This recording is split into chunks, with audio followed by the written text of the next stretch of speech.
హైదరాబాద్ బోరబండలో తన ఇంట్లో డ్రగ్స్ ఉన్నట్టుగా వచ్చినటువంటి వార్తలను స్థానిక బీఆర్ఎస్ నేత మహమ్మద్ ఇస్మాయిల్ తోసిపుచ్చారు.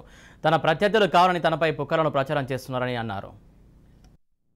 ఇది పొద్దుగాల నుంచి ఏదో సోషల్ మీడియాలో వైరల్ చేస్తున్నారంట కొంతమంది నాయకులు.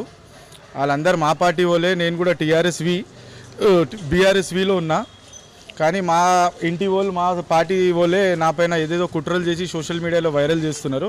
అవన్నీ ఇది అబద్ధం. నేను ఇప్పుడే లేచిన, ఇంట్లో నుంచి కింద వచ్చిన. ఇది ఏదో వైరల్ చేస్తున్నారు. అవి మొత్తం false news, false propaganda create చేస్తున్నారు. గిఏ అని చెప్పి అవన్నీ తప్పు. నా పైన ఏదో డ్రగ్స్ దొరికింది, అది దొరికింది అంటున్నారు. That it's totally falls. కావాలని నా పేరు పైన ఏదేదో చోరు అది ఇది పొద్దుగాల నుంచి ఏదో సోషల్ మీడియాలో వైరల్ చేస్తున్నారంట కొంతమంది నాయకులు. వాళ్ళందరూ మా పార్టీ వాళ్ళే. నేను కూడా బీఆర్ఎస్విలో ఉన్నా. కానీ మా ఇంటి వాళ్ళు, మా పార్టీ వాళ్ళే నా పైన ఏదేదో కుట్రలు చేసి సోషల్ మీడియాలో వైరల్ చేస్తున్నారు. అవన్నీ ఇది అబద్ధం. నేను ఇప్పుడే లేచిన, ఇంట్లో నుంచి కింద వచ్చిన. ఇది ఏదో వైరల్ చేస్తున్నారు. అవి మొత్తం false news, false propaganda create చేస్తున్నారు. గిఏ అని చెప్పి అవన్నీ తప్పు. నా పైన ఏదో డ్రగ్స్ దొరికింది, అది దొరికింది అంటున్నారు. That it's totally falls.